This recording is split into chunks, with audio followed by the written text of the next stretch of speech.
Hello ladies and gentlemen, my name is James Duggan with IGN, and I'm here with Jonathan Rogers from Grinding Gear Games, who is here to display Path of Exile: The Awakening, the newest and largest expansion for the long-running Path of Exile series. Yeah, I mean, we're really looking forward to showing it.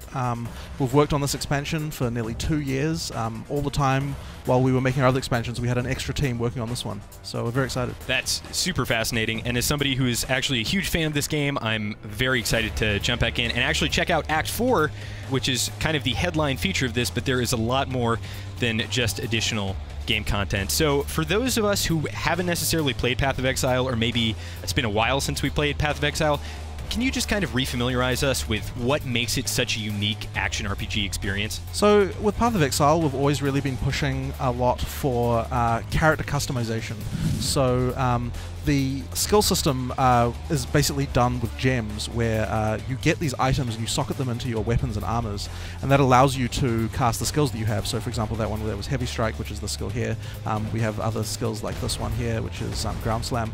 But the thing is you can modify those by supporting them with other gems that change how they work, and that's effectively a way that allows players to sort of customize their own experience for how how they're going to be able to play. And it should be pointed out that the kind of starting character you choose is not the same as it is in other action RPGs, in the sense that you just get a predetermined set of skills there. Instead, you are placed onto this massive star chart of passive abilities, which if you open it up, we can see the galaxy. So this is the passive skill tree. I mean, Path of Exile is really known for this.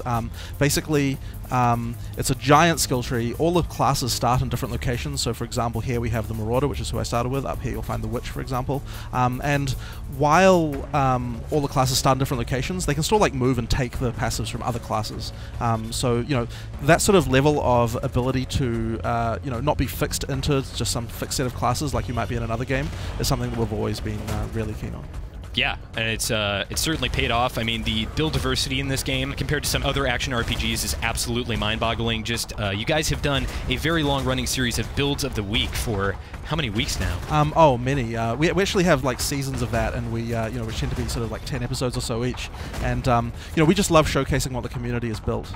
But in the expansion, we're actually going even further than that. We now have sockets in the skill tree, and that'll allow you to really do some customization. And I believe we're going to do another special feature on that later on. Absolutely. We'll talk about the jewels that you socket into your passive skills in a later video, so check out for that. We're going to go really into a lot of depth for those of you who are actively playing the game right now. But for this video, we just kind of want to cover in broad strokes what the expansion is bringing to Path of Exile. So why don't we jump into talking about Act 4 and the new bosses. And you told me that there are 9 new Act boss quality. So the bosses that you would normally see at the end of an act that are very kind of like high production value, so to speak, there are 9 of those in this one act.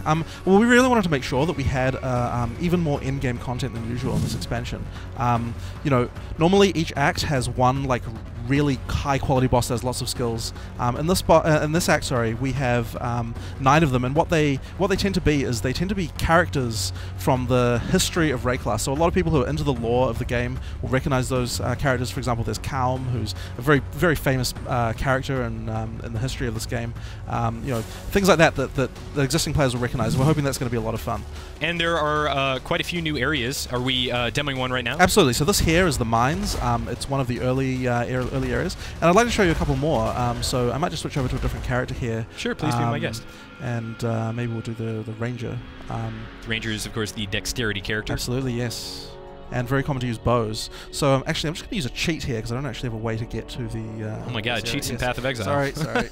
So for all of you who haven't played this game is, I don't want to classify it as an MMO, but it certainly has certain qualities of an MMO. It is online, it is persistent, you're playing with other players, especially in social zones, so cheats are strictly forbidden. Yes, this is just a developer thing.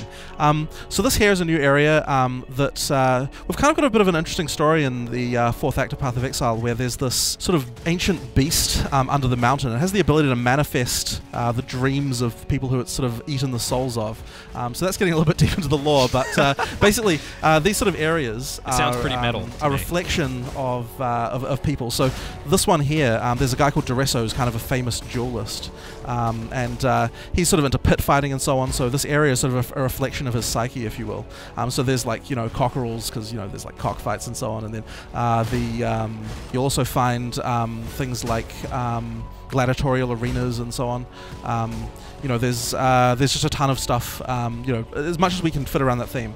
And this is something we're sort of doing in Act 4. You know, there's a few other of these areas as well. All right, so another thing that I kind of want to talk about is you already introduced us to skill gems and what they do. They give you skills for your character, and they alter existing skills, and there's a whole bunch of synergies between them, and it's all very interesting. Oh yes, there's a ton of new skills. In fact, I might just change over to another character now, sure. so I can show you some of those. And there are how many new skill gems in the expansion? You know, I think it's around 10 active skills. I think that's correct. What we're trying to do though is we're trying to add some more classes of skills. So an example is we really wanted to be able to have one of the things we had in the past. We've had summoning, you know, summoning skills for like things like skeletons and zombies. We really wanted to have the concept of like a sort of tanky summon that you could have last for a long time. So in the expansion we've got these things called golems, and there's one here called a fire golem. We also have ice golems and a chaos golem, and it's kind of like a sort of much more long-lasting minion that you might use. And in the case of the fire one, it's kind of like a bit of a turret that fires fireballs off into the distance. So it's something that's fundamentally new to Path of Exile. Yeah, exactly. You can only have one of them at a time. Like that's kind of the you know the thing here. It's designed to be a sort of a one-off, and you can choose which one you're going to use. We also have war cries, which is a new class of skills.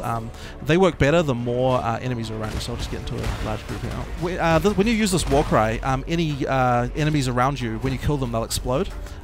So that's really great for large packs because you can sort of chain react, if you will, you know, the damage across from each monster to another one. So you use the war cry, you kill one enemy, he explodes, dealing AoE damage to everybody else, and it's kind of a chain reaction. Yeah, and then another example of a war cry is this one here called Rallying Cry. This is kind of especially good in party, but even in single player it works. Basically, the more monsters you have around you, the more of a damage buff you get, and the more regeneration you get, and this goes to your allies as well. So once again, it's designed for players who want to wade into the thick of combat, and you know, and be a tank basically.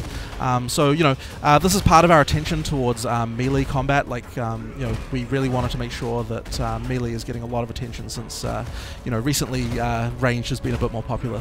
I mean, that's just kind of a general trope in ARPGs. Yes, definitely. Well, I mean, range is obviously a huge advantage, right? So well, you don't need mitigation as much because you're not right up in the thick of it. So with melee, you need mitigation, and then you need health regeneration in addition to dealing all that damage. So that's fantastic that you're giving melee some love, because we all know it doesn't generally get it very much in ARPGs. So another amazing genre-defining aspect of ARPGs is, of course, the gear.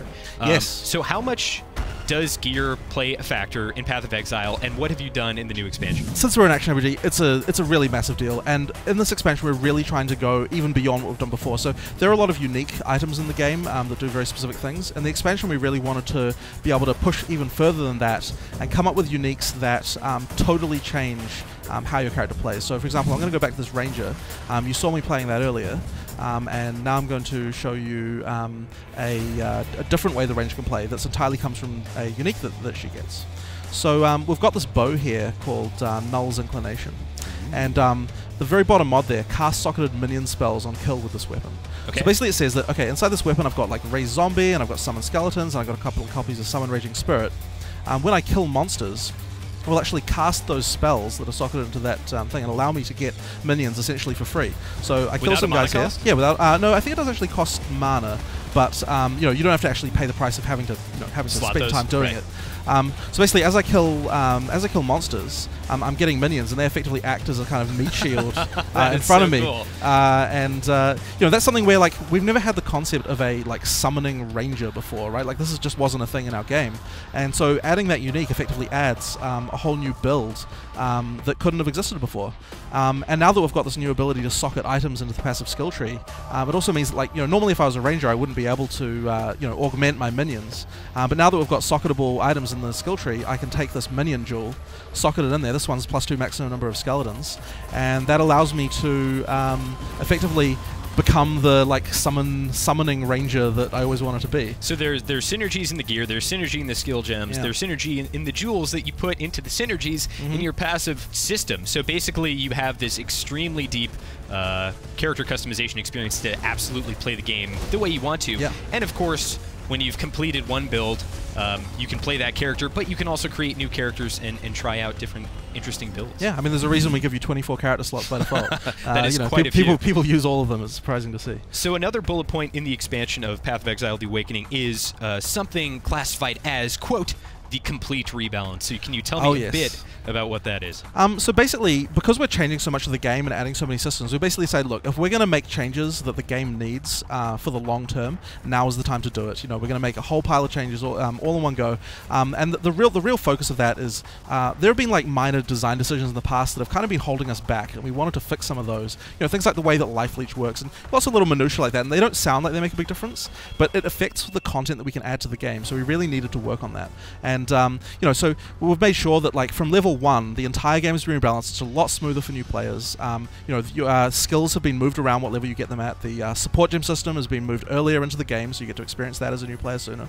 You know, just generally, the experience for new players has been massively improved, as well as being able to create new content for the older players as well. Yeah, it sounds like stuff for active players. They absolutely are craving those kind of small, minute, but very important changes. Yeah. And so you've just done a massive amount of those. But the thing is that what this means is, because we're effectively rebalancing the whole game, we have to have another beta.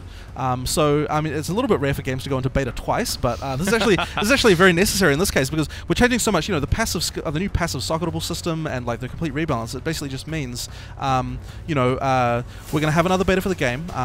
Basically, a week from now, it's going to go up, and we're going to let in, you know, quite a few people, enough people so that we can make sure that you know, there's nothing too broken. You know, all the new builds work well, and then hopefully that'll last sort of 6 to 8 weeks. Although it could be longer depending on, you know. Fantastic. So for those of you who've either played Path of Exile or action RPGs or are completely new to the genre, I fully recommend that you check out the beta and also Path of Exile: The Awakening. And the one thing I suppose that is absolutely worth mentioning that we just haven't even talked about is this game is not only free to play, you only pay for aesthetic items or things that do not affect gameplay in any way. And that is something that's very rare and something that immediately jumped out at me when I first got into the game. Yeah, I mean, that's been very important to us from day one. We wouldn't want to play a game that was pay to win, and we have very high standards for what we consider to be pay to win as well. Like, you know, we things like EXP boosts and other stuff that a lot of other games have, we really disagree with that stuff, because we think it just makes the game worse for the players. So yeah, that's just been part of our core philosophy. All right, ladies and gentlemen, thank you so much for watching. Be sure to download Path of Exile and check out The Awakening. And for all things Path of Exile, keep it right here at IGN.